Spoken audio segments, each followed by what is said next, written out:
मिथिला क्षेत्र का सांस्कृतिक महत्व बहुत शुरू से ही रहा है। भले से मुगल आए, अंग्रेज आए और बहुत सारे लोग आए, उन लोगों ने अपना अपना आधिपत्य भी जमाया, लेकिन मिथिला के लोगों की खास बात है कि वो भटके नहीं, संस्कृति में मिलावट नहीं हुई। बहुत जगह संस्कृति में प्रदूषण हुआ, दक्षिण भारत में हुआ, लेकिन मिथिला में लोगों ने अपनी संस्कृति को बचा कर रखा। इसमें समूचे क्षेत्रवासियों का योगदान है। उन्होंने अपनी कला को बचा कर रखा, जो व्यंजन है, जो खान पान है, जमाने से वही सारी चीजें आज भी चली आ रही। खास तौर पर उन्होंने अपनी भाषा को बचा कर रखा। भोजपुरी भाषा बहुत पुरानी नहीं है, लेकिन मैथिली भाषा युगों पुरानी है। भोजपुरी में बिहारी ठाकुर मिलते हैं जो हाल के हैं, और मैथिली में विद्यापति बहुत पुराने हैं। विद्यापति सामान्य कवि नहीं थे, बहुत महान कवियों में उनकी गणना होती है। मिथिला की संस्कृति और भाषा कुछ कुछ व्रज जैसी है। व्रज क्षेत्र में भी ब्रज भाषा की कविता करने वाले कवि हैं जो प्योर व्रज भाषा में कविता करते हैं। उसी तरह मीराबाई ने राजस्थान में जो कविता की है वो मेवाड़ी में यानी ठेठ राजस्थानी में की है। इसी तरह मिथिला में विद्यापति ने बोली जाने वाली भाषा में कविता की। ऐसा प्राय अन्य जगहों में नहीं मिलता है। भोजपुरी की कविता, कहानी, लेख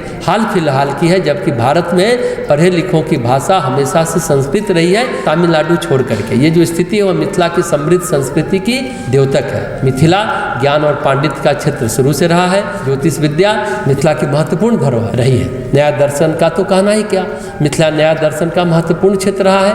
नया दर्शन के प्रवर्तक कौन?